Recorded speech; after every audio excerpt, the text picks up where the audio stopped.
Oi, pessoal, estamos de volta à nossa aula de educação física. Hoje nós vamos iniciar a aula fazendo a correção da atividade da aula passada. Então vamos lá. Vejam aí se vocês acertaram, as que vocês não tiverem acertado, vocês corrijam, por favor. Então, a primeira pergunta era o que é anatomia? É o estudo da estrutura de um organismo e das relações entre suas partes. 2. Quais são os sistemas do corpo humano?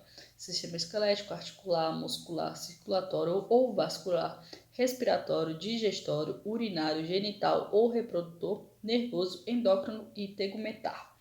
O que é a posição anatômica? É a pergunta da 3, né? É a posição adotada mundialmente para se descrever o corpo humano. 4. Como é a posição anatômica? É o indivíduo em posição ereta, face voltada para frente, olhar dirigido para o horizonte, membros superiores estendidos, aplicados ao tronco, com as palmas voltadas para frente, membros inferiores unidos, com as pontas dos pés dirigidas para frente.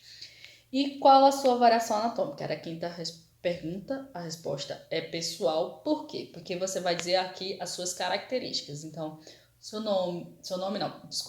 idade, sua altura, se você é alto ou baixo, se você é gordo ou magro, se você é homem ou mulher, enfim.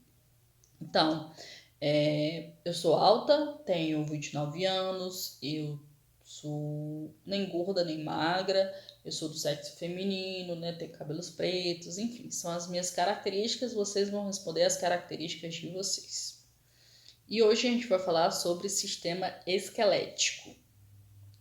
Conceitos. Esqueleto é o conjunto de ossos e cartilagens que se interligam para formar o arcabouço do corpo do homem e desempenhar várias funções. Então, basicamente, esqueleto é conjunto de ossos. E o que é ossos, professora? São peças rígidas de número, colocação e forma variáveis e que conjunto constitui o esqueleto. Então, esses são os conceitos.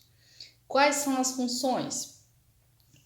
Função de proteção, né? Os ossos protegem os nossos principais órgãos, como o cérebro, como o coração, como o pulmão, enfim. Para que caso, por exemplo, a gente sofra um acidente ou uma pancada muito grande, essa pancada não vá afetar diretamente aquele órgão, né? Então eles protegem, estão ali para proteger. Conformação, o que é conformação, professora? É aquilo que dá forma. Então são os ossos, né? É o sistema esquelético que dá forma ao nosso corpo.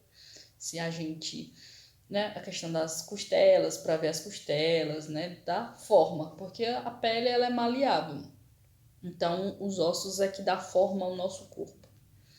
Tem a função de sustentação e locomoção, que é o que a gente vê bastante nas nossas aulas, né? Afinal, a educação física envolve movimento. E também é reserva de células sanguíneas de cálcio e potássio, né? Então, o nosso osso, a gente, quando é mais novo, a gente tem a visão de que o osso é oco, mas não, ele é dessa forma que está aí na imagem. Ele é cheio de células sanguíneas, de reserva, tem reserva de cálcio, potássio, né? É por isso que o povo diz, tu tem que comer bastante coisas com cálcio, potássio, com ferro, para o teu osso ficar mais forte. Tem relação sim, tem a ver, viu? Então, um exemplo bem básico disso também, por exemplo, tem gente que come o osso da galinha, né? Quebra e fica comendo aquela carnezinha que tem dentro. Isso ali são basicamente o que a gente tem também, certo? Então, o nosso osso, ele não é oco. Como acontece a divisão do nosso sistema esquelético? Tem o esqueleto axial, que é formado pelos ossos centrais, são aqueles ossos mais fixos, que não têm tanto movimento.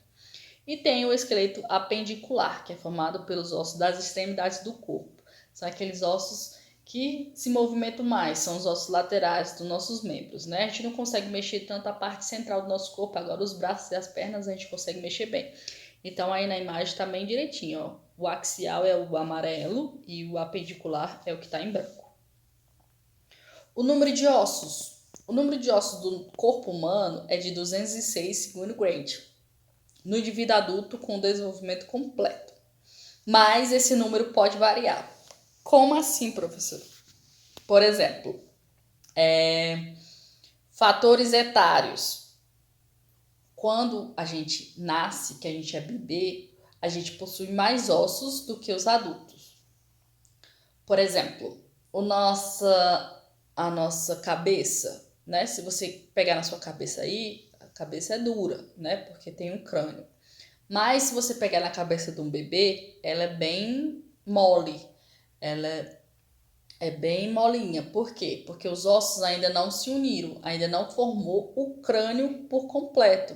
Então, é por isso que se tem bastante cuidado com a cabeça do bebê. Porque se ele levar uma pancada, se ele cair, alguma coisa do tipo, o cérebro não vai estar ainda protegido pelo crânio, porque o crânio ainda não se formou. Então, no lugar da gente ter um osso só, eles têm vários. Então, tem ossos a mais do que a gente. Fatores individuais, porque se um indivíduo não se desenvolve por completo, por exemplo, nasceu sem um braço, nasceu sem uma perna, nasceu sem os 2 braços, obviamente ele tem ossos a menos, né? Se eu não tenho um braço, eu não vou ter os ossos que constituem aquele braço. Se eu não tenho uma perna, eu não vou ter os ossos que constituem aquela perna.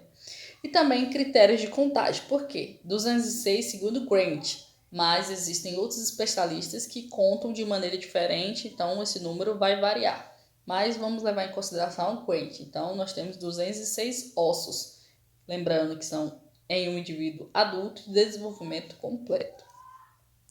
Os tipos de ossos, tem os ossos longos, que é o comprimento maior que a largura e a espessura. Por exemplo, é o fêmur, é o húmero, né? Esses são os ossos longos. Tem os ossos curtos, que é aqueles que o comprimento, a largura e a espessura são semelhantes, que é um exemplo dos ossos do carpo e do tarso. O que é o carpo e o tarso, professor? Os ossos da palma da nossa mão, do peito do nosso pé.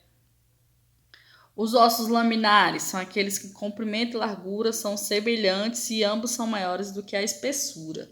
Um exemplo é a escápula. O que é a escápula? Não é, você vê que tem um osso longo que está ligado a outro osso. Esse outro osso que ele está ligado é a escápula, que é mais ou menos aqui um pouco abaixo do nosso ombro, certo? Envolve essa parte aqui do nosso corpo.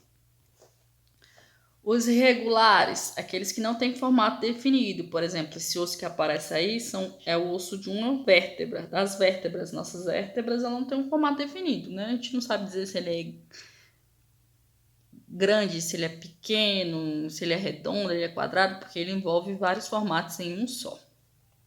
Tem os pneumáticos, são aqueles que apresentam ar em seu interior. Por exemplo, o osso da nossa boca, do nosso maxilar, né? Ele é como se fosse aberto, então ele apresenta ar no seu interior. E tem os ossos sesamoide, que são aqueles ligados a cabos articulares ou tendões. Por exemplo, um exemplo que está aí sendo usado é a patela. O que é a patela, professora? É o osso do nosso joelho. Então, sesamoide e a patela, o osso do nosso joelho.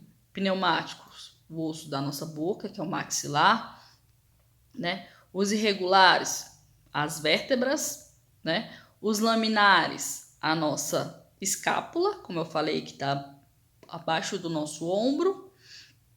Os curtos, que está na palma da nossa mão, na palma, né? No peito do nosso pé.